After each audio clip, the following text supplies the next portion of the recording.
Yeah. We got London on the track. This is all God's doing, man, you can't plan it. But if the devil's in the details, then I'm satanic.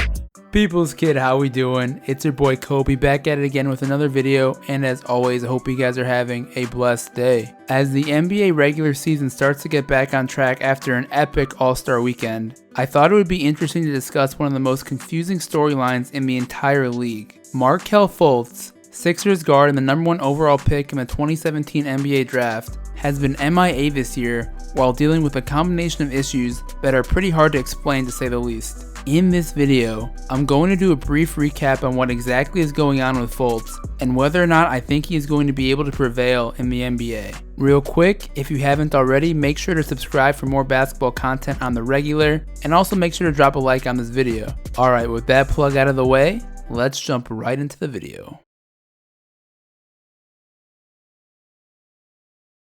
After enduring 5 straight seasons of losing basketball, including 1 year at 10 wins and 72 losses, the Philadelphia 76ers are back over 500 late into the 2017-2018 regular season, signaling an important shift in the team's direction. Thanks to arguably the best young duo in the league under 25 in Ben Simmons and Joel Embiid, the Sixers have become fun to watch again due to the unpredictability in what these two will do on any given night. Not only this, but when you round up the lineup with JJ Redick, Dario Saric, and Robert Covington, all high-quality players that could offer heavy minutes for title contenders, the future has never looked brighter for this Philly core. But not everything has gone to plan for the Sixers front office. Of course, we all know the missing link in all of this. Markelle Fultz has yet to make an impact on the NBA landscape so far, and it may stay that way till the end of the year. Now, to be fair, there have been plenty of other top overall picks, including multiple guys on Philly's own roster, who have sat out their entire rookie season only to come back looking stronger than ever the next year. However, in Markelle's case, it is hard to make this claim as an apples to apples comparison, because to be frank, none of these players had ever forgotten one of the basic components of playing the game of basketball. Before getting into this though, let's quickly step back. For those who are not privy to what is going on with Markelle, he was diagnosed with a shoulder injury at the beginning of the season when he started to mention some discomfort while playing. To go along with this mysterious injury, Fultz's shooting form had changed dramatically by around the NBA opening day period. Although there had been no prior information about his shoulder injury nor any explanation as to why the Sixers would have him play through the injury, most of the national media took the diagnosis at face value and assumed Fultz would return to the team soon. That is until over the last couple months, where video bombs showed how a former McDonald's All-American high Division I player who averaged 23 points per game and 41% from 3 his freshman year at Washington has completely forgotten the mechanics of his jump shot. My first response to this is, how could this actually happen?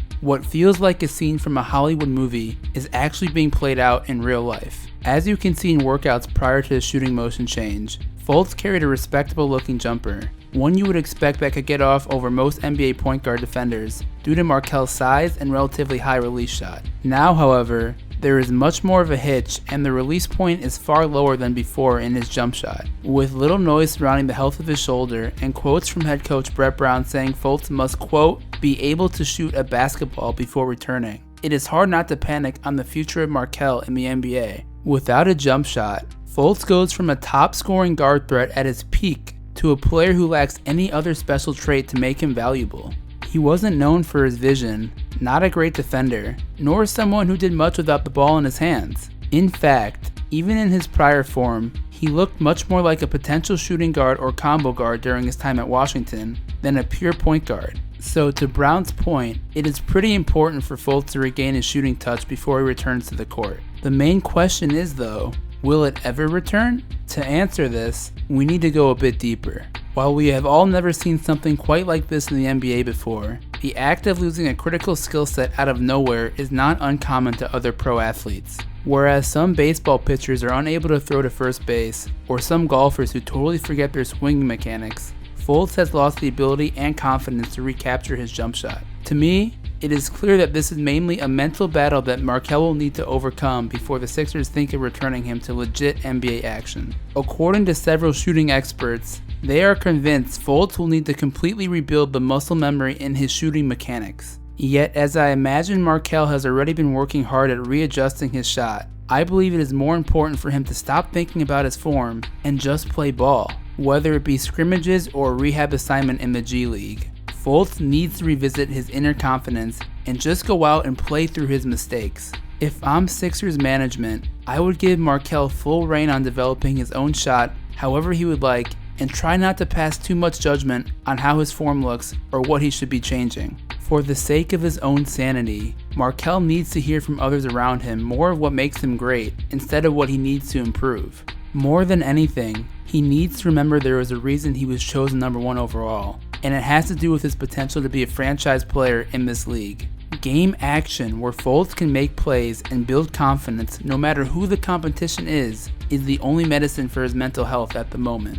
For now, he should completely forget about the shot and start working incessantly on other aspects of his game. In reality, God has blessed him with a physical profile that will give him every opportunity to be an impact player. He needs to just truly believe that even without his shot, he is an NBA All-Star, whether it's true or not. With this confidence, there is no doubt it will help with the immense pressure he's feeling to correct his shot, and he may start to make some strides organically. Because sadly, at the end of the day, if he's going to bed with all these thoughts in his head about his shooting mechanics and how high his shot release is or how pronounced his hitch is, then his NBA career is already over before it even got started. At the risk of sounding repetitive, I say it is now a question of self-belief, and we will see if Markelle has it in him to overcome this horrific start to his career. I know it's harsh, but it really is reality at this point. So with all that said, here's to Fultz proving his doubters wrong, whether it be this year or next year.